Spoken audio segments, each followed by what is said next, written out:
Bonjour à toutes et à tous et bienvenue sur cette seconde partie de la réflexion sur les 7 sceaux, les 7 trompettes et les 7 coupes. Après une introduction qui nous replaçait devant la raison de ce livre et de ses jugements avant la seconde venue de Jésus-Christ, nous allons nous concentrer sur ces derniers, c'est-à-dire sur les sceaux.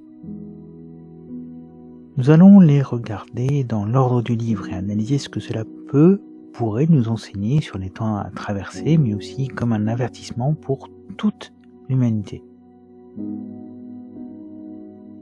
Je vais réitérer ce que j'ai déjà apporté concernant le temps de l'enlèvement. Il vaut mieux se préparer à être enlevé au cours des 7 années de tribulation, à la 7e trompette, et avoir la surprise d'être enlevé avant l'ouverture des sceaux, que de ne pas s'y préparer et se voir déçu de ne pas être enlevé avant. Ce qui fait que je ne donne en fait ni mon opinion ni ma pensée, mais je veux partager et vous préparer comme le Seigneur lui-même nous a préparés. Nous annonçons les signes de la fin en Matthieu 24 et Luc 21 par exemple. Jean au chapitre 17, versets 15 à 19 achève cet encouragement. Je ne fais pas la demande que tu les ôtes du monde, mais que tu les gardes du mal. Ils ne sont pas du monde comme moi, je ne suis pas du monde. Sanctifie-les par la vérité. Ta parole est la vérité. Comme tu m'as envoyé dans le monde, moi aussi je les ai envoyés dans le monde. Et moi, je me sanctifie moi-même pour eux, afin qu'eux aussi soient sanctifiés par la vérité.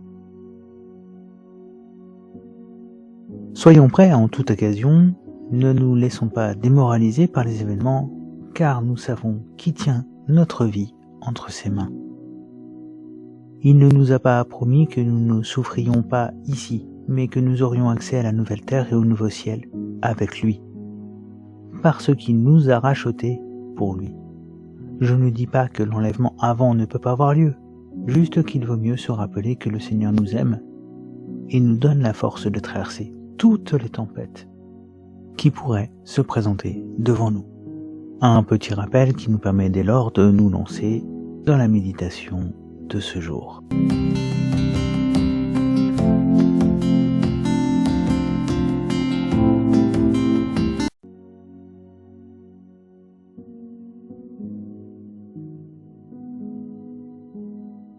Le livre des Révélations est établi sur une vision complexe, alternant parfois les temps, mais dans certaines choses, ces temps sont clairement indiqués. Ne vous méprenez pas, nous ne parlons pas ici de date, ni de jour, et encore moins d'heure. Ce sujet a déjà été présenté dans la vidéo, ni le jour, ni l'heure.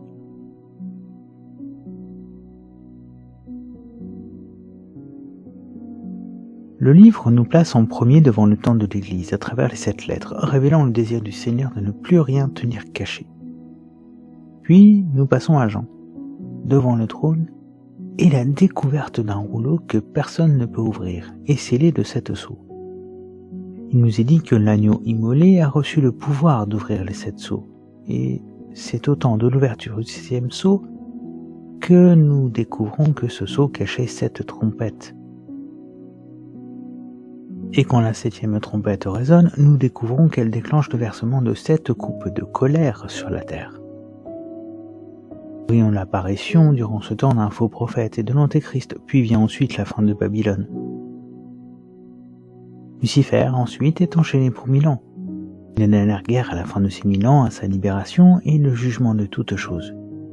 Puis la recréation ou nouvelle création avec le nouveau ciel, la nouvelle terre et la nouvelle Jérusalem, Yerushalayim.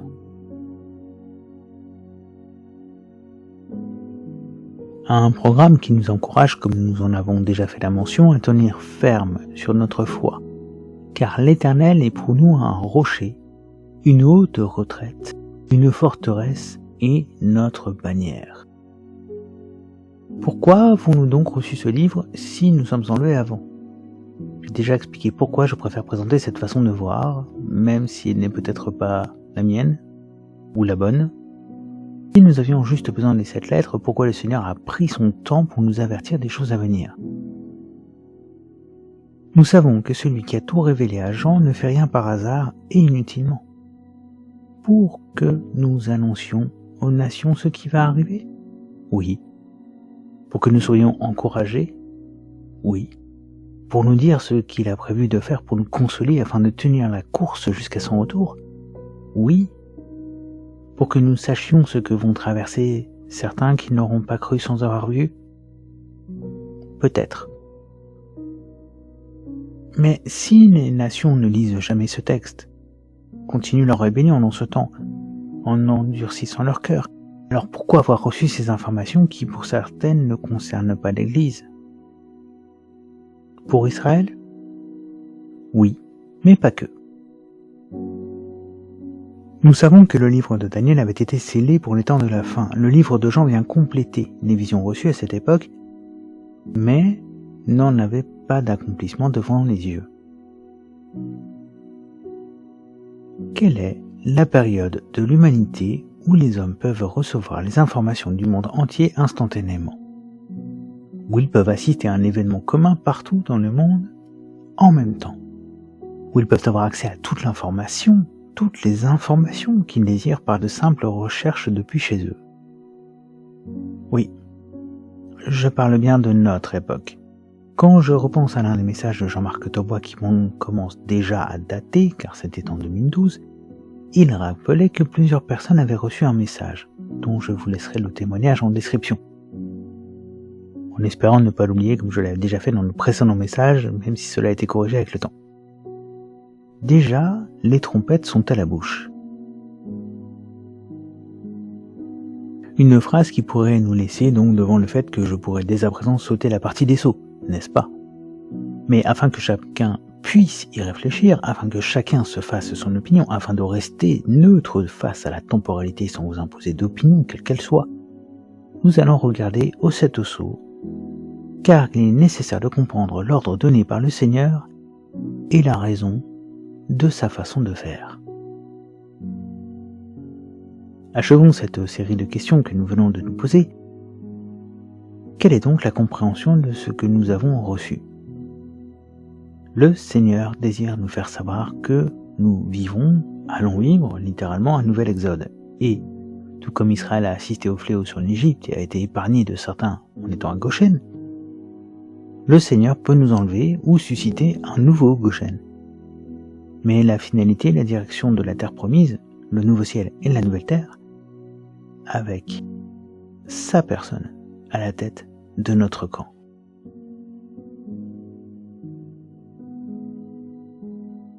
L'ouverture des sceaux se déroule du chapitre 6 au chapitre 8, verset 5.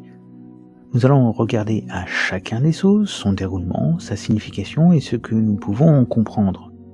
Une question devrait nous intéresser de prime abord. Un sceau, pourquoi? La définition du Larousse sur le mot sceau est grand cachet ou matrice sur lequel sont gravés en creux la figure, les armes ou la marque symbolique d'un État, d'un souverain, d'une communauté ou d'un particulier et dont on applique l'empreinte sur les actes ou les objets pour les authentifier, les clore d'une manière inviolable ou pour marquer la propriété. Nous pourrions nous contenter de cette définition, mais nous savons que la parole va parfois plus loin que les termes des hommes. Regardons donc aux mots employés et certains de ses dérivés.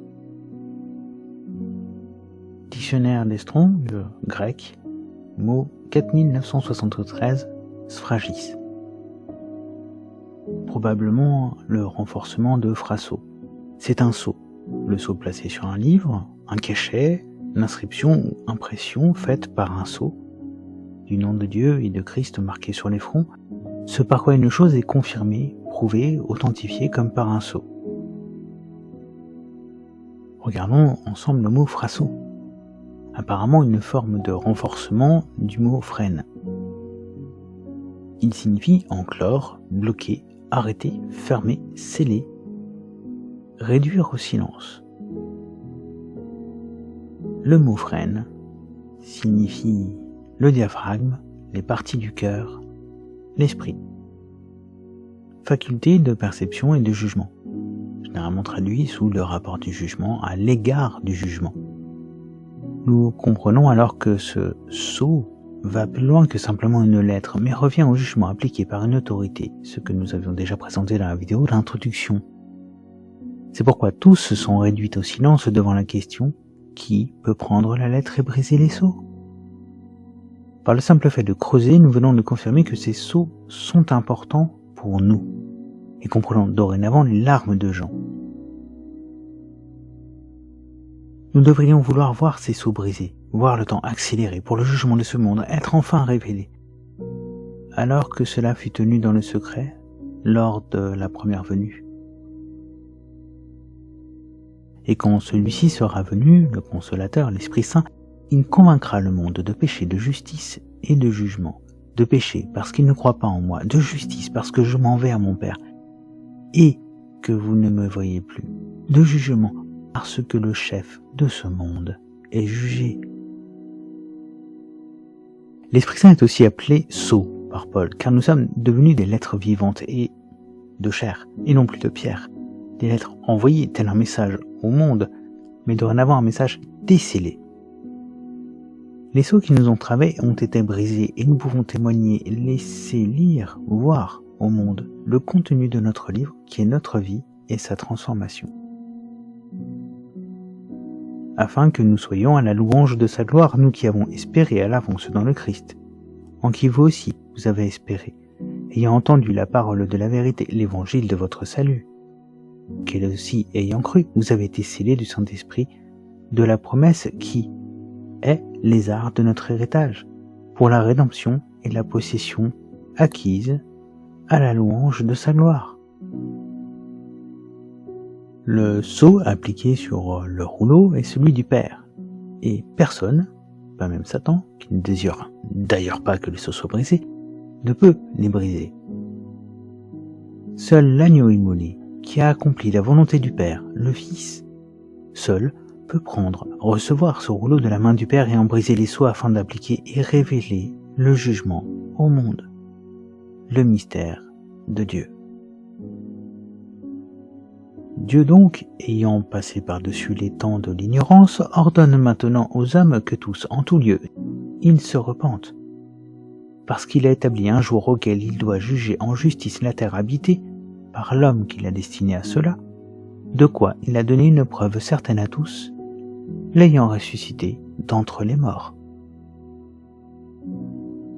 Un jugement qui avait été retenu, comme les eaux avant le déluge étaient retenues, mais le péché étant poussé à son comble, le temps du salaire est venu, et personne ne pourra dire qu'il ne savait pas, car il se produira quand les extrémités de la terre auront reçu la bonne nouvelle, alors surviendra la fin. Et parce que l'iniquité prévaudra, l'amour de plusieurs sera refroidi.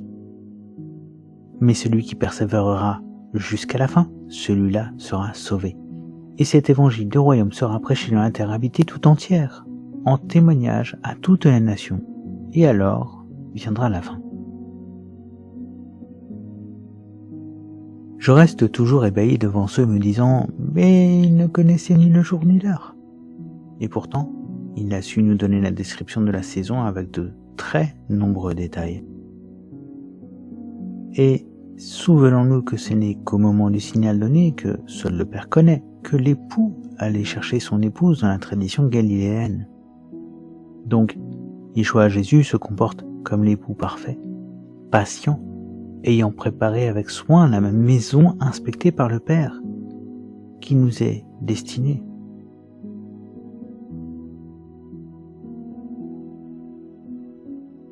Et je vis lorsque l'agneau ouvrit l'un des 7 sceaux, et j'entendis l'un des 4 animaux disant comme une voix de tonnerre, « Viens et vois. » Et je vis, voici un cheval blanc, et celui qui était dessus ayant un arc, et une couronne lui fut donnée. Et il sortit en vainqueur et pour vaincre. Je mets quelques informations concernant la couleur, car il apparaît parfois certaines hésitations dans l'interprétation des traducteurs. Il est en effet compréhensible qu'ils n'aient pas voulu perdre leur lecteur avec certaines précisions dans le texte, car le but est de transmettre à chacun, selon sa capacité de recevoir le texte, Les traductions s'adaptent d'ailleurs ainsi aux différentes époques où elles sont transmises. Mais ici, je préciserai les couleurs car elles me semblent plus complexes qu'il n'y paraît pour certains cavaliers. Ce premier pourrait laisser penser de prime abord au Seigneur Yeshua Jésus, cheval blanc, signe de pureté et la couronne remise. Deux choses me laissent toutefois perplexe sur ce point. L'arc et le fait que ce sont des fléaux. L'arc est utilisé avec les images d'Ismaël et de Nimrod que nous avions reliées au futur Antéchrist dans une précédente vidéo. Il est donc fort probable que nous parlons en premier lieu de l'esprit Antéchrist, dont parle Jean dans son épître, avant d'en voir l'apogée dans une personne physique. Un esprit de conquête que certains lient avec une certaine religion, et cela semble un raccourci facile que je n'exploiterai pas dans cette réflexion. Par ceci, vous connaissez l'Esprit de Dieu. Tout esprit qui confesse Jésus-Christ venu en chair est de Dieu, et tout esprit qui ne confesse pas Jésus-Christ venu en chair n'est pas de Dieu. Et ceci est l'esprit de l'Antéchrist, duquel vous avez ouï dire qu'il vient, et déjà, maintenant, il est dans le monde. Paul précisera que ce n'est qu'à l'apogée du mystère de l'iniquité qu'apparaîtra la personne physique que l'on appelle Antéchrist. Je précise donc la couleur car il se pourrait que ce ne soit pas un blanc brillant qu'ait vu Jean, mais un blanc de la couleur blanche des grains mûrs à la moisson. Ce qui n'est pas tout à fait la même couleur, et cela nous amène à pouvoir comparer avec la description faite du Seigneur par Jean plus tard dans le texte. Comprenons alors que cette description simpliste faite par Jean ne peut pas correspondre au Seigneur dans sa gloire, qui avait déjà été présenté au chapitre 1er de ce même livre. Puis je vis le ciel ouvert, et voici parut un cheval blanc. Celui qui le montait s'appelle fidèle et véritable. Il juge et combat avec justice. Ses yeux étaient comme une flamme de feu. Sur sa tête étaient plusieurs diadèmes. Il avait un nom écrit, que personne ne connaît, si ce n'est lui-même, et il était revêtu d'un vêtement teint de sang. Son nom est la parole de Dieu. Les armées qui sont dans le ciel le suivaient sur des chevaux blancs, revêtus d'un fin lin, blanc, pur. De sa bouche sortait une épée aiguë, pour frapper les nations. Il les pètera avec une verge de fer. Il foulera la cuve du vin de l'ardente colère de Dieu Tout-Puissant. Il avait sur son vêtement et sur sa cuisse un nom écrit, Roi des rois et Seigneur des seigneurs.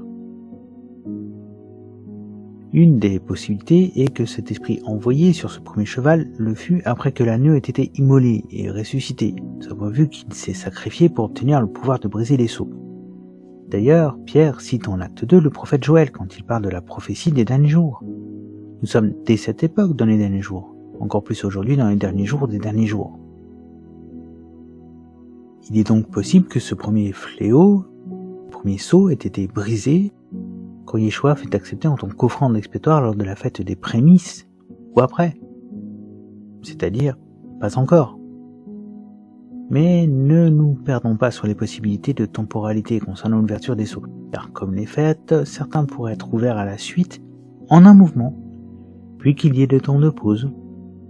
Peu nous importe en fait qu'il soit déjà ouvert ou que cela soit encore à venir. Le temps appartient à l'Éternel. La foi et la confiance nous appartiennent à nous, comme le déclare Deutéronome 29, verset 29. Les choses cachées sont pour l'Éternel notre Dieu, les choses révélées sont pour nous et nos enfants, à toujours, afin que nous mettions en pratique toutes les paroles de cette loi.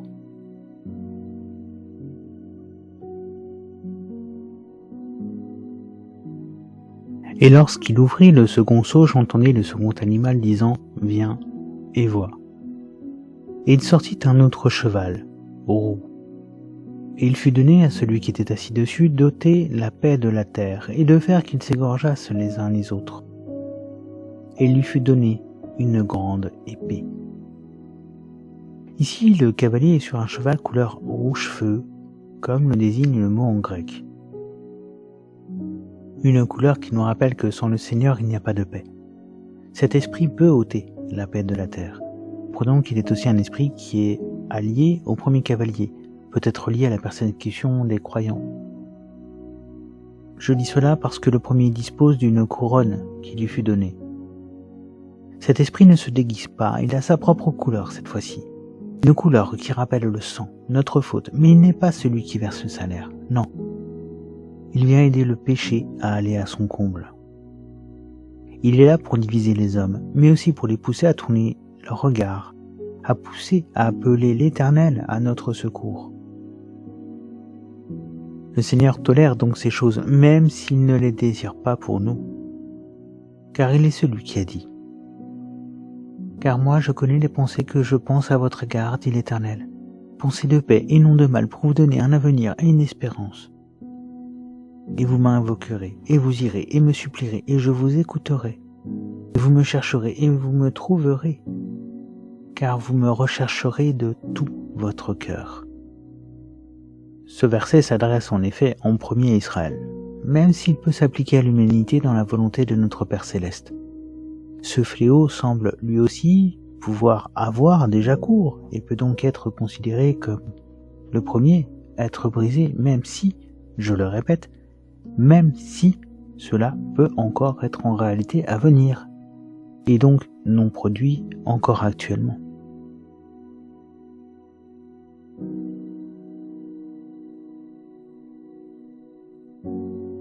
Et lorsqu'il ouvrit le troisième sceau, j'entendis le troisième animal disant « Viens et vois ». Et je vis, et voici un cheval noir et celui qui était assis dessus, ayant une balance dans sa main. Et j'ouïs, j'entendis, comme une voix au milieu des 4 animaux disant « Une mesure de froment pour un denier, et 3 mesures d'orge pour un denier. Et ne nuit pas à l'huile ni au vin. » Un cheval couleur encre noire. Nous pouvons remarquer que toutes les couleurs utilisées jusqu'à sont des couleurs qui sont superbes sur un cheval. Il y a une sorte de tentation cachée derrière ces dernières, comme si le premier cavalier restait maître de ses comparses. Cela pourrait être relié à notre époque, à la bourse qui fixe le prix des choses et à toute autorité qui régulera les tarifs au point de rendre certains produits trop élevés pour être consommés, fabriquant dès lors une sorte de famine selon le lieu où nous nous trouvons. Mais cela concerne aussi le salaire reçu. Nous avertissons de la réalité de Babylone, une société esclavagiste comme déjà abordé dans la vidéo sur l'Antéchrist. C'est aussi la complexité que nous retrouvons dans le livre de l'Exode quand il nous est dit que Pharaon, archétype de l'Antéchrist, est celui qui fixe la difficulté du travail. Il fixe ainsi le salaire de chacun par la difficulté, pouvant dès lors le réduire si la tâche quotidienne n'est pas appliquée. Les commissaires des enfants d'Israël allèrent se plaindre à Pharaon et lui dire « Pourquoi traites-tu ainsi tes serviteurs ? On ne donne point de paille à tes serviteurs et l'on nous dit « Faites des briques, et voici tes serviteurs sont battus, comme si ton peuple était coupable. » Pharaon répondit « Vous êtes des paresseux, des paresseux. Voilà pourquoi vous dites « Allons offrir des sacrifices à l'Éternel. » Maintenant, allez travailler, on ne vous donnera point de paille, et vous livrerez la même quantité de briques. Les commissaires des enfants d'Israël virent qu'on les rendait malheureux en disant « Vous ne retrancherez rien de vos briques. » Chaque jour, la tâche du jour. En sortant de chez Pharaon, ils rencontrèrent Moïse et Aaron qui les attendaient. Ils leur dirent que l'Éternel vous regarde et qu'il vous juge. Vous nous avez rendus odieux à Pharaon et à ses serviteurs. Vous avez mis une épée dans leurs mains pour nous faire périr. Ce n'est pas comme si certaines personnes désiraient forcer les gens à travailler pour un salaire de misère qui ne peut pas les aider à subvenir convenablement. Et il est forcé parfois à travailler bénévolement contre un revenu très minime, n'est-ce pas? Nous avions déjà la malédiction de la terre qui ne donne du fruit dorénavant qu'au prix de la sueur de notre front. À cela s'ajoute ce cavalier et son œuvre.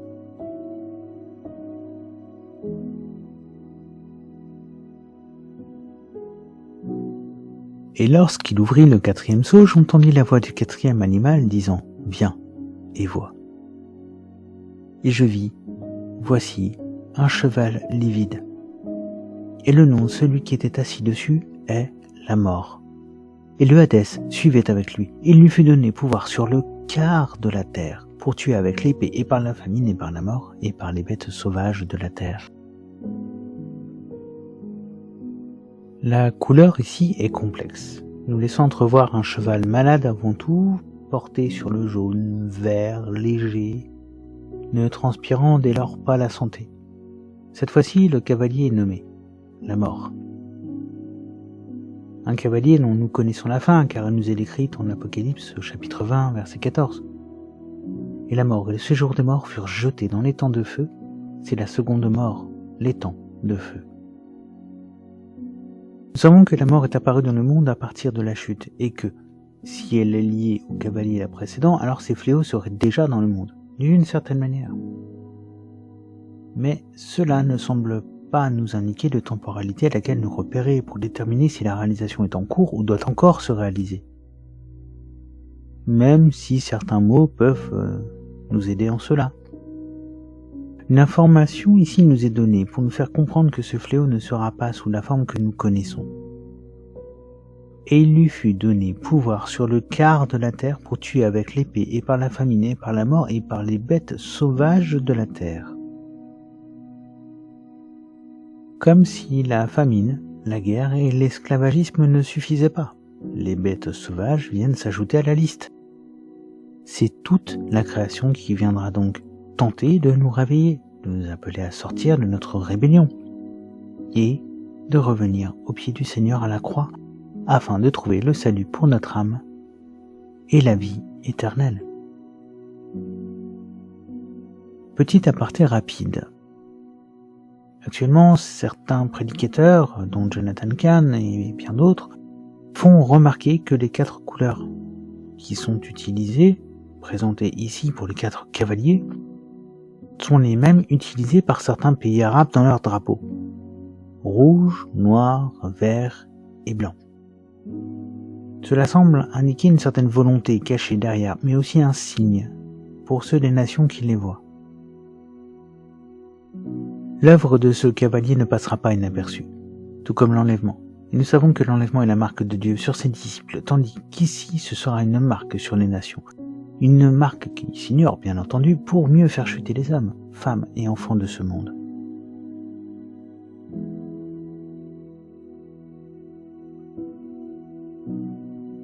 Quand il ouvrit le 5e sceau, je vis sous l'autel les âmes de ceux qui avaient été immolés à cause de la parole de Dieu, et à cause du témoignage qu'ils avaient rendu.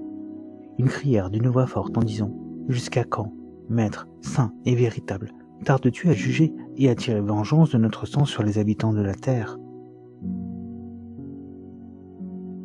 Une robe blanche fut donnée à chacun d'eux, et il leur fut dit de se tenir en repos, quelque temps encore, jusqu'à ce que fût complet le nombre de leurs compagnons de service et de leurs frères qui devaient être mis à mort comme eux. La foule des persécutés, des martyrs pour le nom du Seigneur, une foule attendant que le Seigneur tire vengeance sur ses ennemis, demandant « Jusqu'à quand ?» La réponse donnée est surprenante.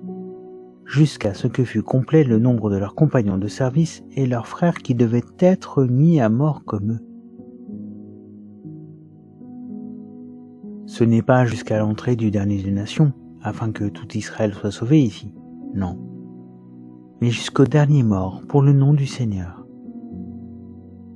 Remarquons que Jean ne les voit pas jusqu'à l'ouverture du 5e sceau. Ils étaient cachés, et maintenant une robe leur est donnée, et ordre de se tenir en repos. Le temps de la consolation complète n'est pas encore venu. Le Seigneur use de patience envers les hommes, laissant se remplir la coupe de la colère remplie du sang de ses disciples. Ils sont sous l'autel, ayant obtenu le salut, recouverts du sang de l'agneau. Ce sceau nous parle de la persécution qui arrivera à un terme, mais qui accourt encore un temps. Et cela est important car un autre groupe sera nommé durant le 6e sceau, comme nous allons le voir.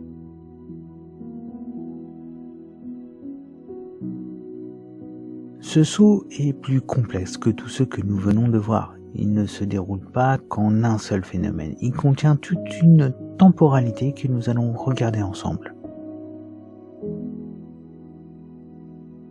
Je regardais quand il ouvrit le 6e sceau, et il y eut un grand tremblement de terre. Le soleil devint noir comme un sac de crin, la lune entière devint comme du sang, et les étoiles du ciel tombèrent sur la terre, comme lorsqu'un figuier secoué par un vent violent jette ses figues vertes.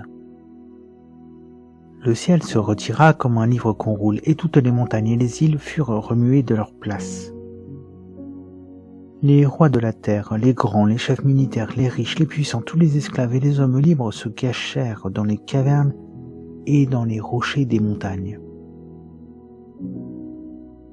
Et il disait aux montagnes et aux rochers, tombez sur nous, et cachez-nous devant la face de celui qui est assis sur le trône, et devant la colère de l'agneau. Car le grand jour de sa colère est venu, et qui peut subsister? Je ne pense pas pouvoir mieux expliquer les événements que ce que Jean nous décrit. Ce 6e sceau est le premier événement qui ne s'adresse pas uniquement aux hommes, mais à la création entière. Nous savons que cette dernière soupire après la révélation des enfants de Dieu, comme dit en Romains 8, 22. Je ne pense pas que ce genre d'événement pourrait passer inaperçu, ou même pourrait être ou rester caché derrière une fausse information. Car il est bien dit que les hommes se rendent compte de ce qu'il se passe. Cela indique aussi que l'annonce de l'évangile et des choses de la fin aura laissé une marque dans l'esprit de ceux qui auront refusé de suivre le Seigneur. Car oui, cet événement ne peut pas provoquer aux disciples la volonté de se cacher de ce jour qu'ils attendent avec impatience, celui du retour de l'époux et des événements qu'il annonce. Après cela, je vis 4 anges debout aux 4 coins de la terre. Ils retenaient les 4 vents de la terre afin qu'il ne soufflât point de vent sur la terre, ni sur la mer, ni sur aucun arbre. Je vis un autre ange qui montait du côté du soleil levant et qui tenait le sceau du Dieu vivant. Il cria d'une voix forte aux 4 anges à qui il avait été donné de faire du mal à la terre et à la mer. Et il dit, « Ne faites point de mal à la terre, ni à la mer, ni aux arbres, jusqu'à ce que nous ayons marqué du sceau le front des serviteurs de notre Dieu. » Un second événement nous est présenté, et il est retardé par un autre événement qui nous rappelle Goshen pendant les fléaux. Encore une fois, cette séparation a lieu pendant les fléaux, pas avant, car Goshen fut séparé du reste de l'Égypte au 4e fléau. Ici, nous voyons le peuple d'Israël, car nous parlons des 12 tribus.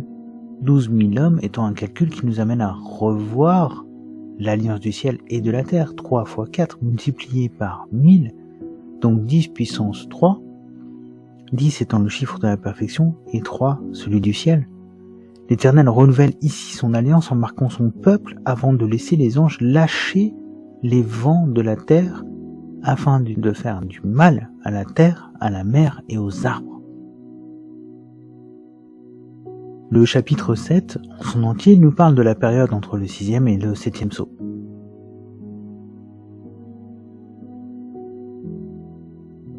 Et j'entendis le nombre de ceux qui avaient été marqués du sceau.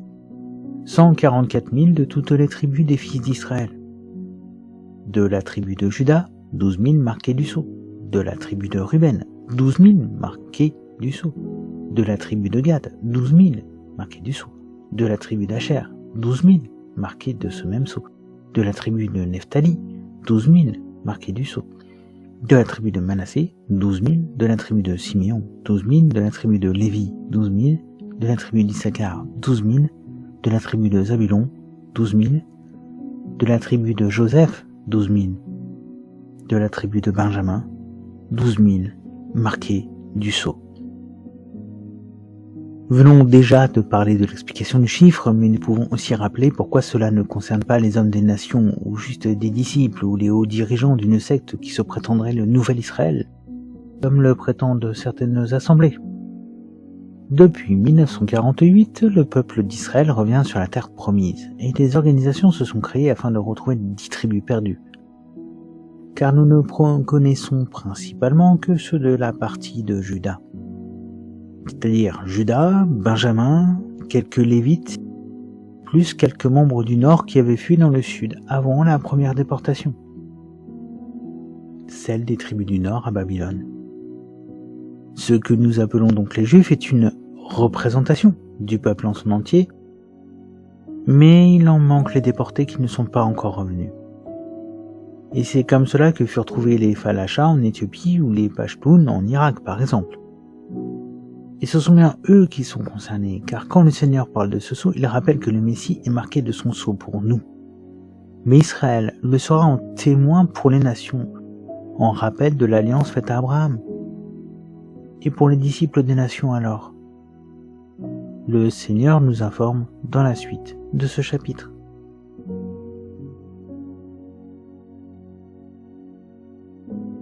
Après cela, je regardais et voici, il y avait une grande foule, que personne ne pouvait compter de toute nation, de toute tribu, de tout peuple et de toute langue. Ils se tenaient devant le trône et devant l'agneau, revêtus de robes blanches et des palmes dans leurs mains, et ils criaient d'une voix forte en disant « Le salut est à notre Dieu qui est assis sur le trône et à l'agneau ». Et tous les anges se tenaient autour du trône, et les vieillards et les 4 êtres vivants. Et ils se prosternèrent sur leur face devant le trône, et ils adorèrent Dieu en disant « Amen, louange, la gloire, la sagesse, l'action de grâce, l'honneur, la puissance et la force soient à notre Dieu, au siècle des siècles. Amen. » Et l'un des vieillards prit la parole et me dit « Ceux qui sont vêtus de robes blanches, qui sont-ils et d'où sont-ils venus ?» Je lui dis « Mon Seigneur, tu le sais. » Et il me dit « Ce sont ceux qui viennent de la grande tribulation. Ils ont lavé leurs robes et ils les ont blanchis dans le sang de l'agneau. Et c'est pour cela qu'ils sont devant le trône de Dieu et le servent jour et nuit dans son temple. Celui qui est assis sur le trône dressera sa tente sur eux. Ils n'auront plus faim, ils n'auront plus soif, et le soleil ne les frappera point, ni aucune chaleur. Car l'agneau qui est au milieu du trône les paîtra et les conduira aux sources des eaux de la vie, et Dieu essuiera toute larme de leurs yeux. Le Seigneur n'oublie pas l'Église. Ici aussi, cette dernière est nommée, mais séparément d'Israël et à sa suite. Ne sommes-nous pas dans une religion judéo-chrétienne ? Nous sommes la fille. Il est donc normal que le père s'occupe de la mère en premier. Comme déjà présenté, la fille ne remplace pas la mère ni ses filles. Et là, je parle des divisions dans la chrétienté. Je vais me permettre ici de tenter une déduction avec la possibilité de me tromper, mais cette foule me semble bien l'Église lorsque le dernier des païens y est entré. Elle représente tout se sauver à travers les 2 jours de l'ère messianique, se sauver entre les 2 venues de Yeshua, Jésus. Certains relieront donc cet événement à l'enlèvement. Cela est possible. Je ne dis pas non, et cela me paraît plus plausible que de dire que l'on serait enlevé avant le premier cavalier. Car je ne veux pas voir votre foi ni la mienne défaillir, mais que nous soyons trouvés prêts pour les temps à traverser, si cela est jugé nécessaire par le Seigneur, pour notre témoignage à sa gloire. Toute cette lettre nous est destinée à titre d'information, afin que nous soyons au courant de ce que nous pourrions vivre, mais aussi de nous faire connaître les malheurs que ceux qui n'auront pas été sauvés avant vont connaître. Et cela devrait nous donner envie de leur partager ces informations, afin qu'ils y réfléchissent, que cela provoque notre compassion, notre amour envers eux.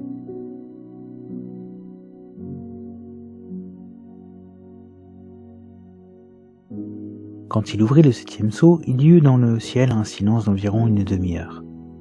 Et je vis les 7 anges qui se tiennent devant Dieu, et 7 trompettes leur furent redonnées.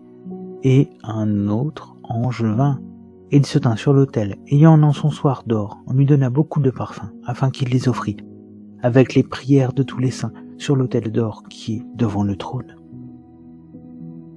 La fumée des parfums monta avec les prières des saints de la main de l'ange devant Dieu, et l'ange prit l'encensoir, le remplit du feu de l'autel et le jeta sur la terre. Et il y eut des voix, des tonnerres, des éclairs et un tremblement de terre. Un silence d'une demi-heure dans le ciel. à l'ouverture du 7e sceau, même ceux réunis devant le trône, savent qu'un événement important est en train de se dérouler. Plus personne ne parle car le rouleau peut enfin être pleinement ouvert, lu et se réaliser. La grande foule observe et ceux sous l'autel aussi. Nous comprenons que les prières vont enfin être exaucées, que le grand jugement sur les hommes va intervenir. Et cela démarre de l'autel où il avait été demandé d'être en repos pendant une certaine patience. La fin de ce 7e sceau nous révèle un événement en écho du 6e. Un autre tremblement de terre, mais cette fois-ci ce ne sont pas les astres qui sont ébranlés, mais le ciel de la terre, signifiant un rapprochement du jugement et des signes qui ne pourront donc pas être liés à autre chose que ce qu'ils sont. Et les 7 anges, qui avaient les 7 trompettes, se préparèrent à en sonner. Nous achevons ici cette méditation et reprenons sur les 7 trompettes qui viennent d'être annoncées. Je vous donne rendez-vous lors de la prochaine vidéo. D'ici là, n'hésitez pas à vous abonner, à laisser un commentaire ou à visiter le site internet pour lire d'anciens partages ou télécharger les livres mis à disposition gratuitement. Que l'Éternel vous bénisse et vous garde.